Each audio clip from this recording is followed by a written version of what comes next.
Welcome back, everybody, to the You Ask We podcast, the show where you ask the questions, they answer them, and I'm just the guy in the middle. And this week, we have a super awesome guest. She was a former first round WNBA pick for the Dallas Wings, and she spent the 2023 season with the Washington Mystics, and she now plays for the London Lions in the Women's British Basketball League.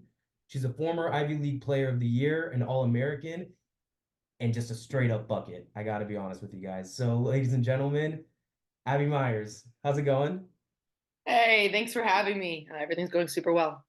Yeah, thank God. So, the way the show works normally, it's people submit questions, but the first question always comes from me, and that's what's new? What's going on? Yeah. Rookie year for me. Lots been happening, lots been changing. Thanks for the intro. It was a good bio right there. Nice little speed run of some recent, success that I've had. And yeah, find myself in London. It's an amazing city, a lot of people here, so much to do. First time in England for me. I recommend it to anyone to visit. It's a great place. I've actually never been yet. It's on the bucket list for sure, though. Like I Hey, got let me know. I'll give you a full itinerary. sounds good. I mean, what's it like during this season, like the holiday season? It must be Oh, beautiful. it's a winter wonderland here. Actually, the team, our GM, was really nice and planned with the men's team as well. A winter wonderland little excursion for us, and it's like this giant theme park in London. So we're gonna go with the men's team tomorrow night, and then we have Secret Santa. So there's lights here, there's Christmas trees. It's just you hear holiday music everywhere. It's been going on since literally November. So it's really great here. It's really festive. That's awesome. That's great. So, yeah, let's just get into some of these questions. Yeah. This first one comes from Kyle. What made you want to play basketball, and what are some challenges that you went through during your career? Yeah, appreciate Kyle for the question, and for me, I grew up with two sisters. I'm actually a twin, so I have an older sister, and then I'm kind of like the middle child. I'm older than my twin, and we just played all kinds of sports growing up. Our parents were active people, but never your stereotypical like sporty, tiger parents. And the game of basketball just kind of it chose me just like I chose it. And around middle school, seventh grade, I remember being so excited to try out for a school team for once because before it was kind of rec league, club basketball, but never where you kind of represent your school and have the name on your jersey.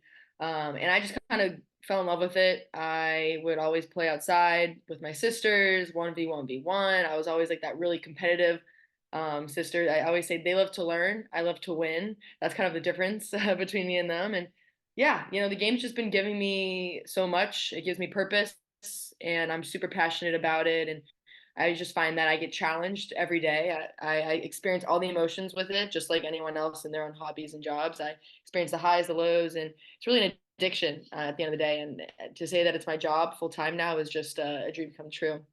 And in terms of some challenges that I've had, I think the challenges is what makes it so much fun and why I still play to this day.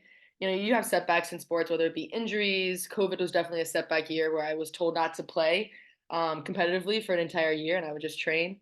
And you also have the tough losses as well. You have, I took a few losses in high school, the state championship, and that just kind of propelled me into wanting to, get better each year and on great teams.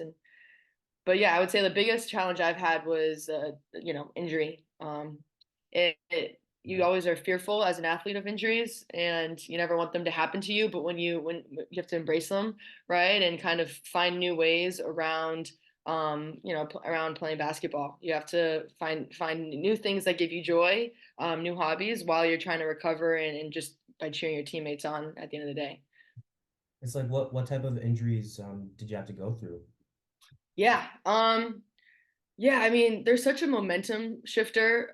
Going into my first year at Princeton, I was in the starting lineup. I was playing super well. I felt like I was kind of like hitting my stride as a rookie, and then I got shin splints, and that took me out 6 weeks. And I missed a few games to start the season, and I couldn't get in that starting lineup again. But it taught me kind of just patience and perseverance, and just playing your role and accepting anything that happens to you. It happens for a reason So that was one. I got a meniscus knee surgery the following year. That kind of took me out a few weeks as well, but I was able to kind of recover and get back to it. Um, yeah, and then some sprained ankles here and there, just stepping on people's feet. But I actually just have in London. I just experienced a new injury. I just got back from it. It was a bone bruise in my foot, the navicular bone, and just overuse injury. And so it was definitely a harder one because it was the first time I've been injured in a couple of years, and especially as a pro, your resume is all about playing, your numbers, your stat lines. So to be out is a huge setback.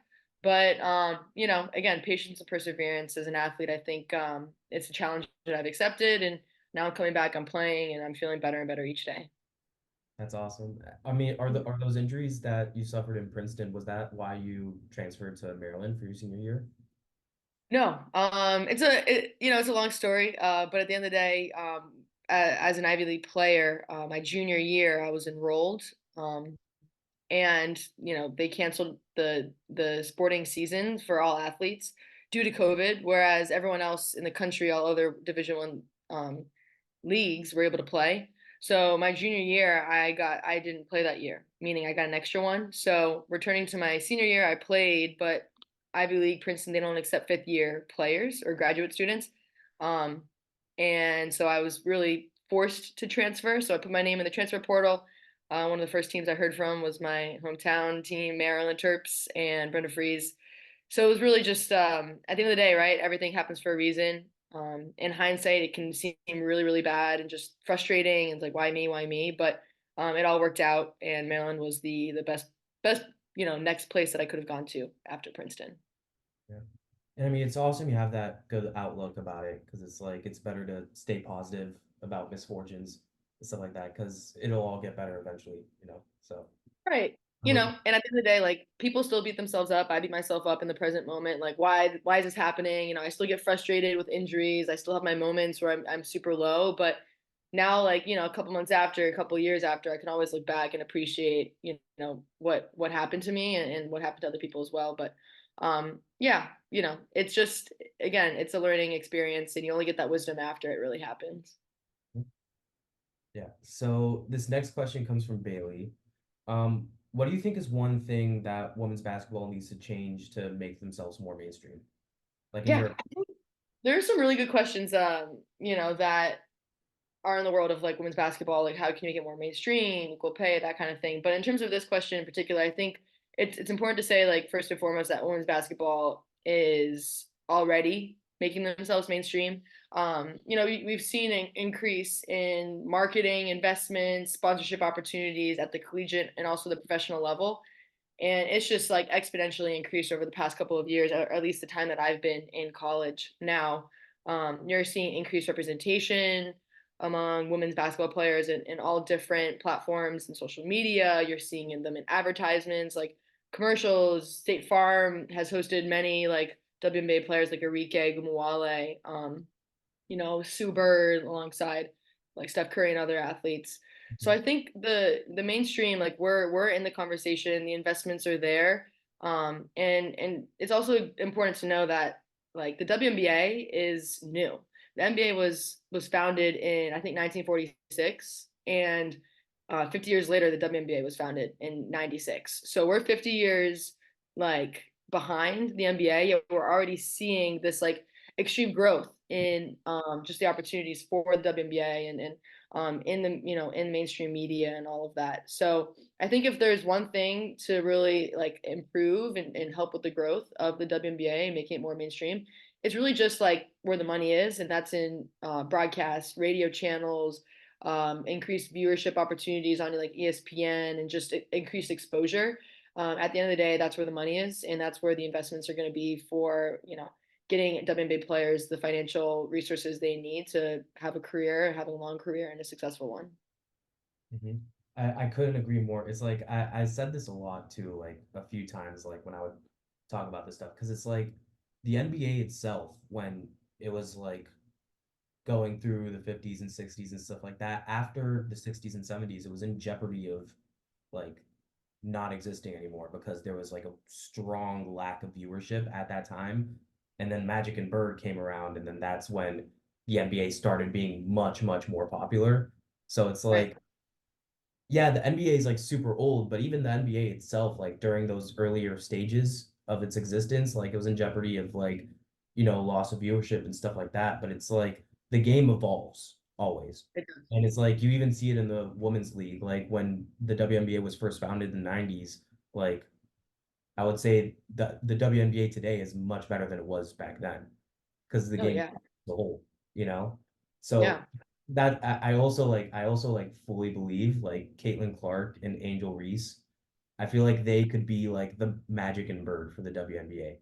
Like they have a great rivalry. I would love to see it like in the actual league, you know? Yeah. I mean, what's so interesting is like, yeah, Caitlin Clark is a walking bucket. Like she Mhm. amazes me. I don't usually get impressed with people that are younger than me per se or whatnot, or just other basketball players, but her ability to just like score on a whim, take her team to the next level. Cause like she's surrounded by amazing talent, but that at the end of the day, on any good team, they're role players.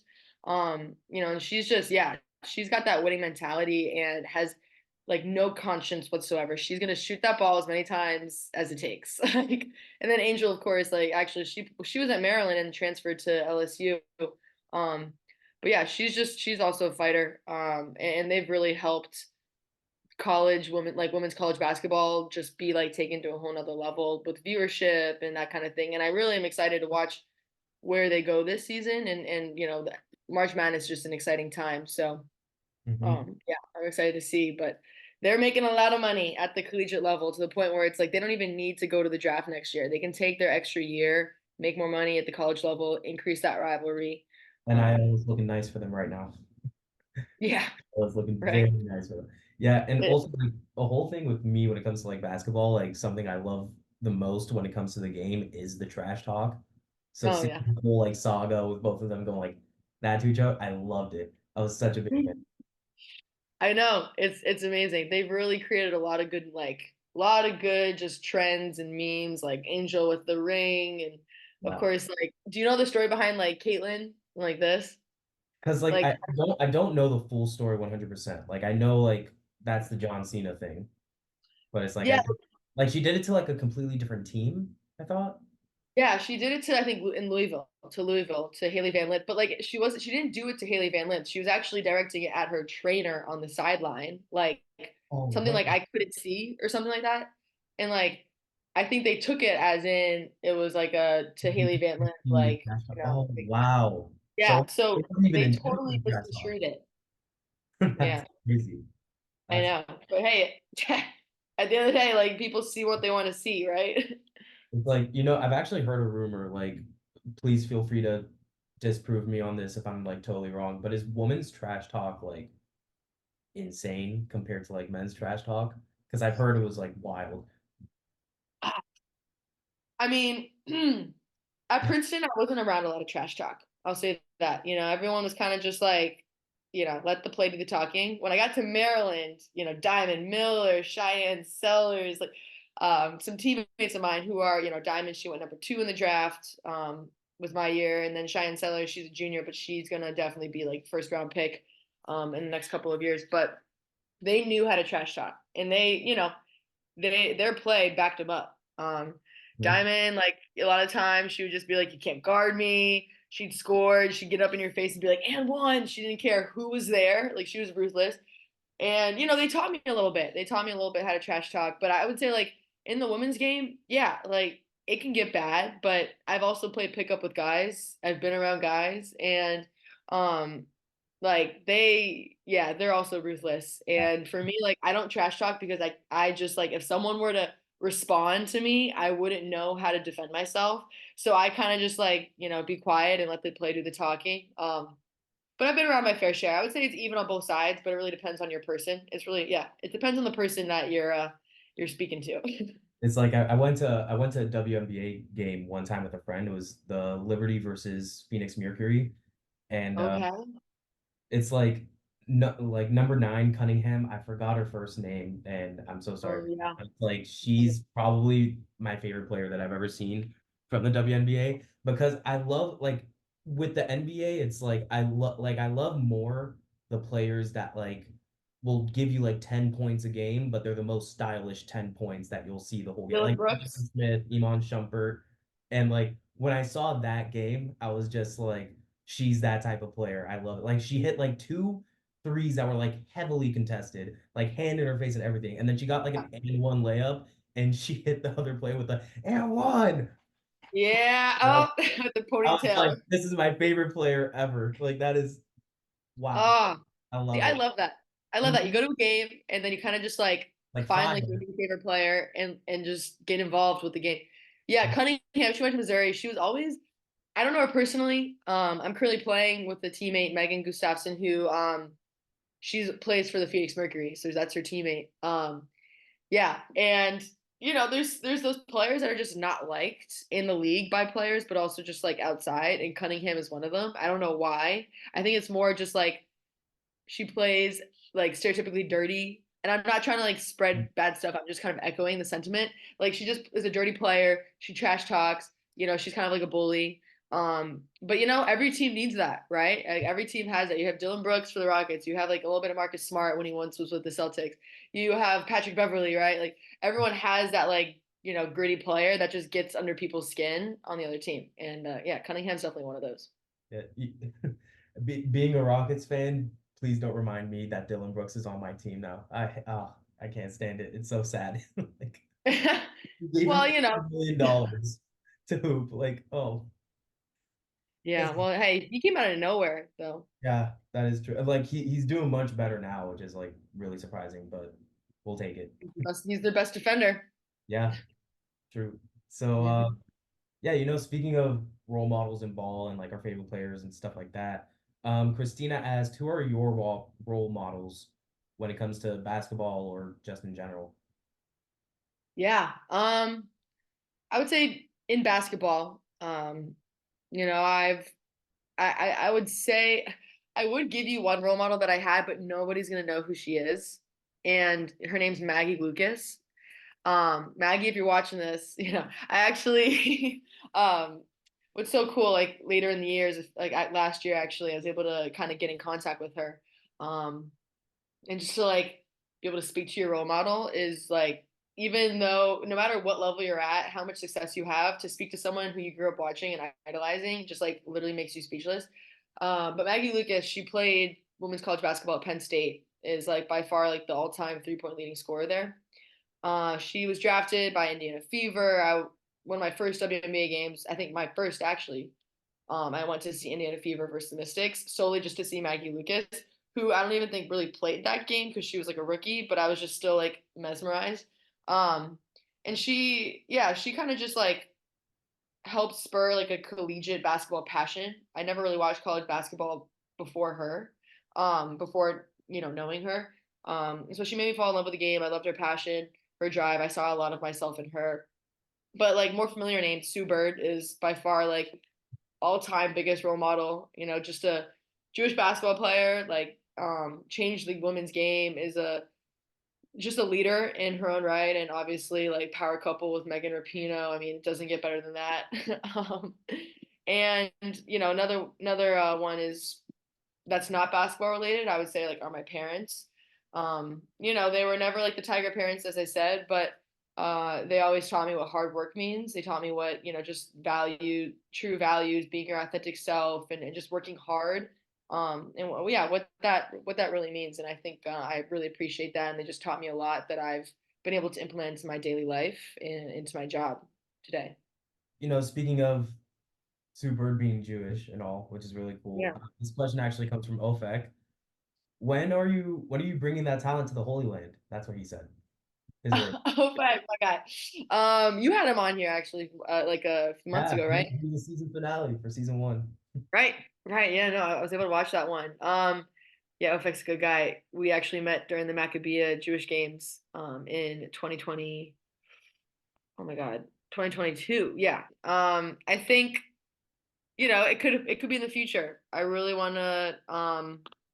I was talking with like Nefesh Benefesh and trying to like get dual citizenship, and so for me like I would love to in the future be able to play in Israel and get my citizenship and get a passport and um you know live there for an extended period of time. But for me, what I've learned playing this game is you never know what's going to happen tomorrow, next week, next month, and you just gotta, gotta live in today. Gotta live today and see what happens. So Mhm. there's no answer there, but it's on my radar. It's on my radar.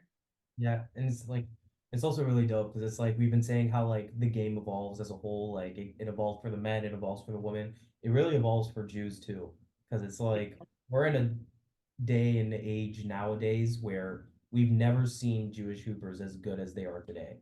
Like we have Yeah, people like Denny Avdia was a lottery pick in the league. You know, that's we had crazy. people like Suber. Now we have like you, Ofek, Ryan Terrell, like Yeah. names that are like becoming like bigger and bigger like as a whole. Like it's awesome to see. You know. It is. It is. And like my experience with being a Jewish athlete, like at Maryland, I was the only Jew on the team. Here in London, I'm the only Jewish player on the basketball team. And for me, like there's a sense of pride with that. And it's also a sense of like, hey, you don't know a lot about the religion, the culture, like let me teach you, right? Like let me teach you about Hanukkah. I'm actually making like Hanukkah themed. I know it isn't Hanukkah anymore, but like I'm making Hanukkah themed cupcakes for my team next week because we played a game the other day and we have like a tradition. Whoever scores like the 100th point has to bake something for the team. So I scored yesterday the 100th point, and I was like, I'm baking you guys Hanukkah cupcakes, and you're gonna love them. So, yeah, it's cool, and yeah, it's growing. I would like to be like on a team with more Jewish players, just that community aspect. But Yeah. we'll get there. It's cool to be the representation though, also, like on the It other is. end. Like it's really It dope. really is. And it's great. It's like it really is evolving because it's like my old high school, Valley Torah, um, like a few years before I got there, like we were like Division 6 in like California, you know? And then Oh, like by the time my senior year hit, that was like Ryan Terrell's like best season with Valley Toro. Like that's when we started like, playing like bigger and better teams and stuff like that. And now like they're playing teams like Sierra Canyon with Bronny James. yeah, that's crazy. So it's like the game is evolving like crazy. And it's like it's important we Yeah. have that represent- Did you ever see that video of like Denny Avdia teaching Russell Westbrook how to like light the Hanukkah candles? Like that was when Russ was on the No, I didn't. I now didn't. I it's need to like see that. it was like a practice session or something. Like they were literally like lighting the menorah like in the practice facility. It was really cute. It was dope. Huh. See, and that right there is awesome. And also like yeah, it's also just like cool to be able to kind of like do that kind of stuff and, teach people just about like the customs and traditions of Jews because one, it helps build trust, but also just helps like with the bonding aspect of being on a team. And I think also like that's why I love playing basketball, is because being a part of a team is such a rare thing. And, I had my sisters, they played high school basketball with me, and they aren't on teams anymore, and they say that they miss that like camaraderie, they miss like doing something, having this desirable goal with other people. And yeah, it really is, it's nice to be with like different kinds of people and just having immediate friends. So Yeah. that's obviously a little off topic, but yeah. Considering that we brought up Hanukkah, before we get into the next question, we're gonna move into anonymous questions, which actually for your episode, this is the first time we're doing this because I've kind of noticed it's like, people are shy. Like not everyone wants to like ask a question like with their like Instagram handle attached and stuff like that. Yeah. So, now we allow anonymous questions on the show so people can ask what they want and they don't have to worry about stage fright or anything like that. So, this first anonymous question, what's your favorite part of the holiday season? Oh, yeah, that's a good question. I think like just the holiday season in general is it's festive, it's fun, and it gives you like that warm, like fuzzy feeling on the inside. But I think for me, it's just like being surrounded by people. I think like the holiday season's all about love, family, and friends more so than anything else, and just to be reminded of that, reminded of like what you have and the people that you love around you is super special. So I think like it's a broad answer, but I would say like that's my favorite thing. And I mean, the presence is amazing too. Like, Yeah. you can't, you don't get me wrong, like having like, a reason to go shopping for someone or buying something for someone or buying something for yourself at a discounted price is like, it's fun. It's great. You don't get to do that. You have a reason to do it, an excuse to do it. So a lot of good reasons to love the holiday season. Yeah, I mean, for me, it's the food, easily. Like, Okay. especially my mom. Shout out to my mom. She makes the best food for Hanukkah. Like, Yeah. it's Like like what? latkes. She fries them Oh, up. You know, we get Google latkes. Oh, yeah, we get jelly donuts and stuff like that. She makes we're a Sephardic family, so she makes sphinges, which is like what's that? it's kind of like a donut, but it's like fried dough, but it's like it doesn't come with like jelly inside, but it's like fresh out the fryer, and you put like powdered sugar on top. Oh, it's so Oh good. my God. It's Donuts awesome. are my favorite dessert of all time. So you're selling me. Especially jelly filled, but I Yeah. No, it's just like I love the food in the season. It's the best. I know. Always. I try to make latkes here, but it's hard because like the grocery stores here are different. So it's hard to like get all the different things needed for it. So I Yeah. actually called my Like in grandma up a London, few they weeks call ago. potato something like ridiculous. Yeah, and like no one here on my team knows what latkes are. So it's like I'm gonna make latkes for you guys. But that was a failed attempt. But I'm actually going home next week and called my grandma up and she makes the best latkes of all time. So we're gonna actually have a little grandma granddaughter cooking session and make some latkes. That's awesome. Yeah. Yeah. So next anonymous question. What are your favorite memories from high school or college ball? Yeah. I have a few answers to this. Um, I would say even before college, high school, one of my favorite memories was winning the state championship, Maryland 4A state championship, and it was the first time I think ever that the schools won on the women's side. And cherry on top, my two sisters, my twin, my older sister, we were all on the same team then, so it was like a family affair. Like three sisters win the state championship, and high school is a special time. That's I'm still really close with my teammates, and just made me love the game even more. I would say collegiately at Princeton, my favorite memory was beating the reigning SEC champs Kentucky in the first round of March Madness back in 2022. Um, yeah, no one thought we were going to do it. We were kind of like the Cinderella team, but just kind of like reaching the round of 32 for the first time in a while was really great. And to be a leader and captain of that team was just like cherry on top as well. And then, Maryland probably beating UConn at home, having friends and family. Um, and collegiately was probably just, I mean, professionally it was getting drafted. Did not expect to get named, in the first round. I had my high school coach, parents, and close friends there, in my family room watching. And I always say that I was the first couch pick of the draft because everyone else before was at the draft. um, yeah, I would say those are my favorite memories. That's awesome. I mean, I feel like being a former bench warmer myself, our favorite memories are like entirely different, completely. Because like, Like, my what do you mean? my team in high school senior year, we've won tournaments too, but it's like they weren't my favorite memories. My favorite one was in one tournament specifically, we were playing another Jewish team, and Okay. it was like we were heading into like, garbage time, like 2 minutes left in the game, whatever. I was sitting far left of the bench, far left, right? Like I was the last guy to like come on. And then my Uh-huh. friend, shout out Benjamin Sloves, because I still think about the story all the time because it's so funny. He just starts going in the crowd and he starts going, "We want Eden." And he starts doing it. The rest of like my school stands like start doing it, and then like the other No way. and then like other like LA schools that are watching this game are doing the chant also. And then eventually my coach just looks at me and he's just like, "Get in there." And I'm like, yeah, it was Oh, so that's so great. it was like a Rudy moment. Like you ever watch Rudy? Yeah. Oh, great. Yeah, of course. Notre Dame football. Come on now. Yeah. Good, It was good it movie. was a funny story. I mean, it's like that was probably my favorite one because it was like the funniest one. But it's like, yeah, completely different memories. People support. They care. They want to see. They want to see you on that court. Um, Good. That's fun. Next anonymous question. How does it feel to play overseas? Yeah.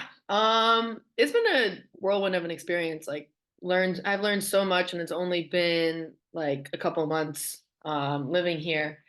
And it's different. I would say it's definitely different than playing back in the States. The rules here are different with FIBA basketball. It's much more physical of a game.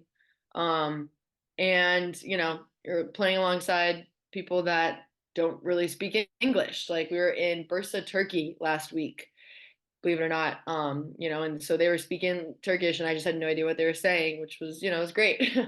uh, but yeah, just playing with teammates that are, of all ages and have played overseas for many different years. Just hearing their experiences of playing in Poland, Belgium, Turkey, and, just different Australia has been a great learning experience to know, okay, do I want to play in a different country next year or the year after?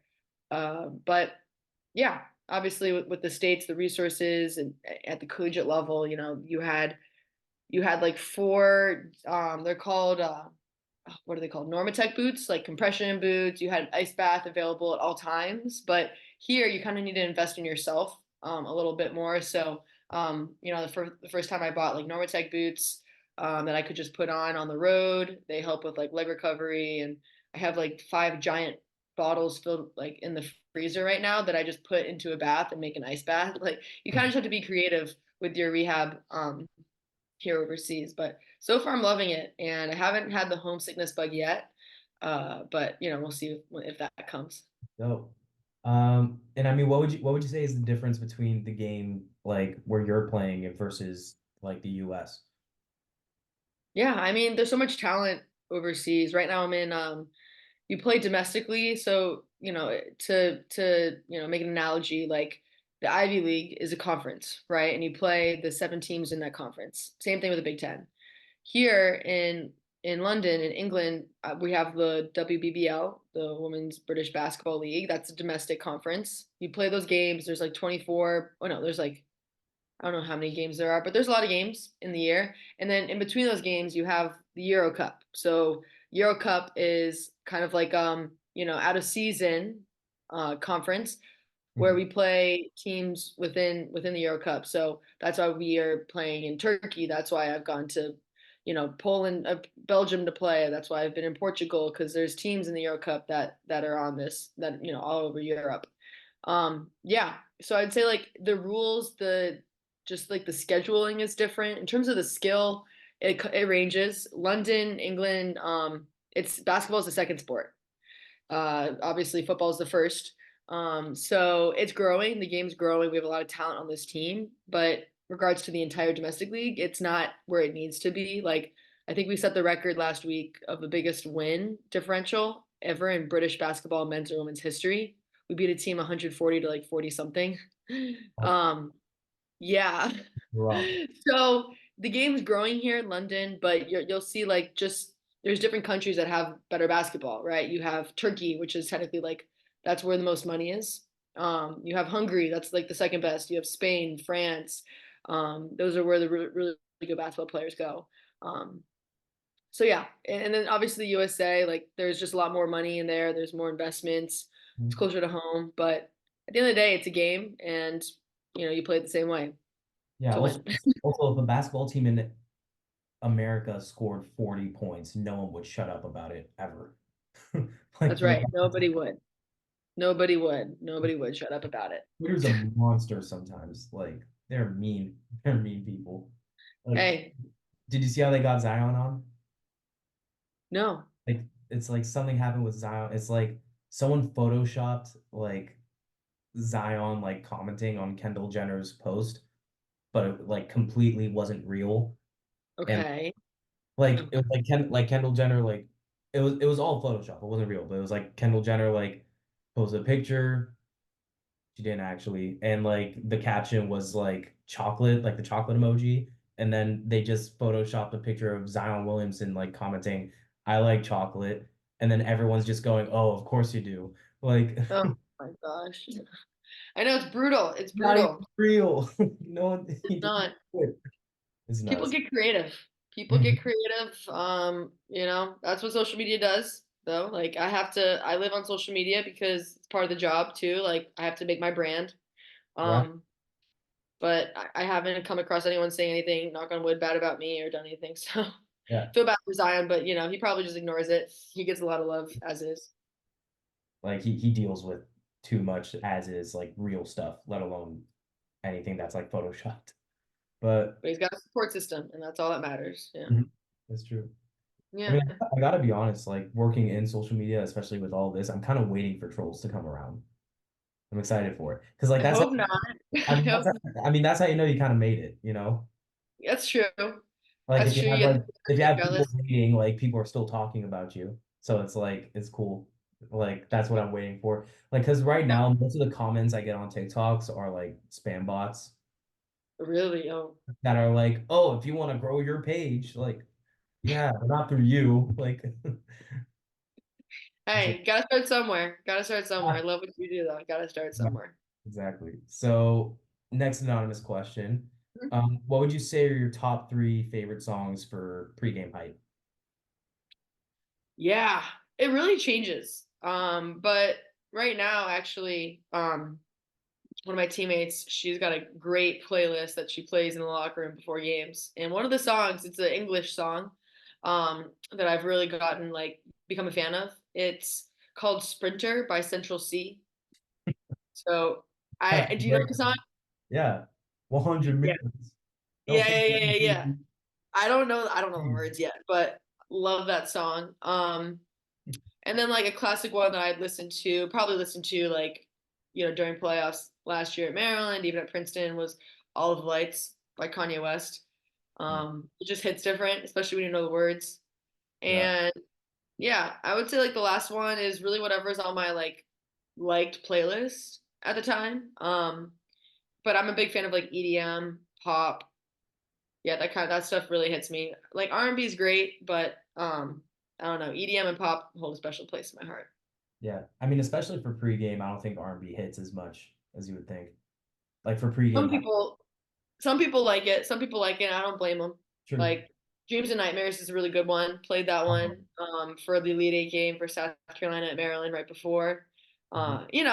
It's whatever gets the juices flowing. Yeah. Literally for me, Meek Mill supremacy always. Like Okay. that's like the old faithful. Hmm. You need to get Okay. hyped for anything, dreams and nightmares. Just Yeah. uh Yes. yeah, I mean it's like what would you say is your pregame routine as a whole? Like other than just music. Yeah.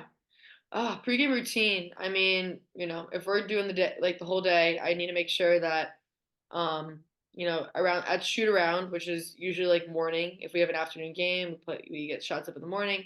Just got to see the ball go in. I like to get shots all around the arc just to kind of like get familiar with the territory.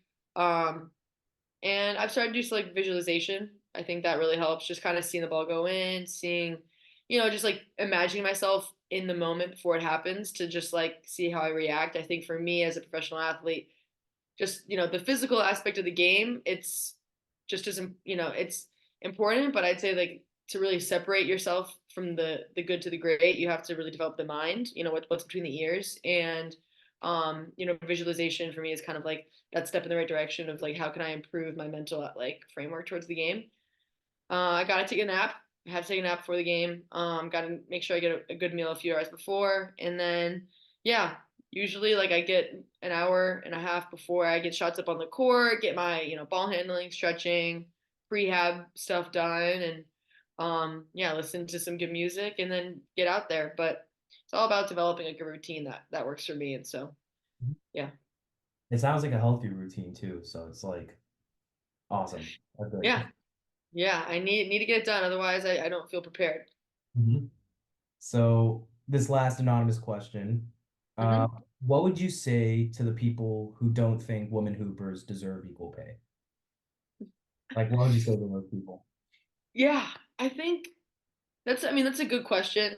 Um, and like as an athlete, I've definitely read my fair share of just like public opinion pieces on it, and a lot of athletes like Megan Rapinoe, Kelsey Plum have talked about this kind of stuff. And I think the question gets misconstrued of like, we're not demanding equal pay per se. That's Megan Rapinoe, like U.S. Women's National Soccer. Like, yes, they made a case for demanding equal pay.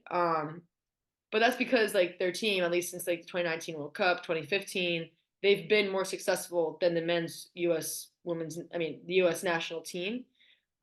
They've like the viewership, the profits that have gone their way, like that demands equal pay, and I respect that. But I don't think this is the same argument that you can make for the WNBA.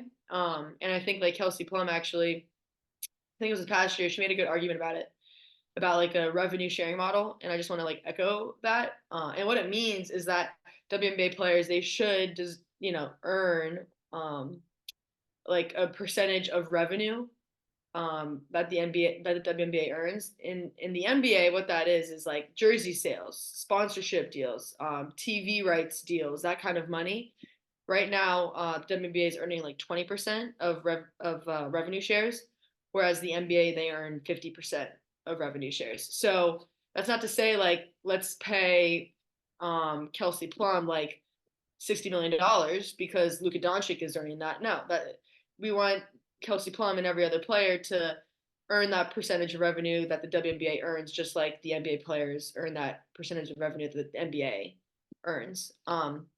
And I think like, and I did some research on this, and even G League players like are making more money than most WNBA players, and there's only 144 of the best in the world WNBA players, whereas in the NBA, you have way more because there's more than 12 roster spots available. You have the G League, so there's different avenues of making money, whereas in the WNBA you have only 144 spots. And then with exposure, with expansion, there's going to be more people. Um, but yeah, to answer it, it's really not like a matter of equal pay. It's a matter of just getting the amount of money that they deserve in regards to the revenue sharing model. Um, yeah, I would say like that is my answer. Well, yeah, Does I that make mean, sense? when you put it that way, that makes a lot more sense because it's like Yeah, I feel like the debate like proportional. I feel like the debate people like to like pick and choose like stuff to like take out and like blast to like all of media. So it's like everyone thinks it's about one thing when in reality it's about something else entirely, you know? So it's Yeah, like I mean, that makes way more sense. Like yeah, get and I like think yeah, I mean it's like they should get the same percentages at least a little bit, you know? yeah, Kelsey Plum's not earning any money on her jersey sales, for example. Like, She's like that. so it's like her jerseys are probably like selling like a lot. So I she's have her jersey. Like like there should have been a little bit of my money that had like gone to the pockets of Kelsey Plum. And I think like each team has a salary cap, right? Like the NBA, they have a salary cap, like at least in the 2022 season. It was like I don't even know for that year. It was like maybe 160, like 100 million, 160 million dollars, right? And in the WNBA, most salary caps are like 1.3 million, right? So it's not like let's expand the salary cap for the WNBA to reach 160 million. No, that's not like what we're saying at all. Let's, we keep whatever the contracts are, the salary caps are, but they deserve a percentage of revenue shared, by ownership. I think that is what is being demanded, not equal pay. And I yeah. think like we need to separate the soccer U.S. Women's National Team argument from like the WNBA argument because we're obviously not where the U.S. Women's National Soccer Team is on like an international or even like a national viewership level. Mhm. Yeah, no, you're 100% right. So yeah, before you go, this is the last question, and the way the show works is the first question always comes from me, and the last question also always comes from me, Okay. and that is if you had to give one piece of advice to the people watching at home, what would you say? Yeah. That's a good question. I think for me, no matter what you do in life, whatever hobbies that you have or community that you're a part of, I always say like be your authentically true self. Life is too short, too sweet to be someone that you're not for the sake of pleasing others.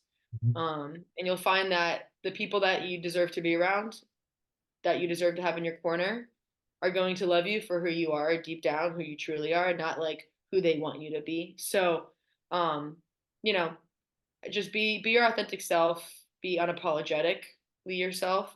And that way, you'll have no regrets. And yeah, I think that's really it. You only have a short life. You don't want to kid yourself. You want to be who you are. You want to, not have to give in to any norms or societal rules that are out there.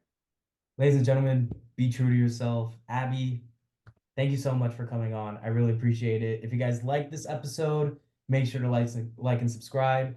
If you guys want to follow up with the show, figure out who's coming on next, ask questions for the next guest, stuff like that, follow the socials. The links are down below. If you want to see what Abby's got going on, I'll put her links down below as well. And with that, this has been the USB podcast. My name is Evan Toronto. This has been Abby Myers, and I'll see you next week. Yeah. Yeah.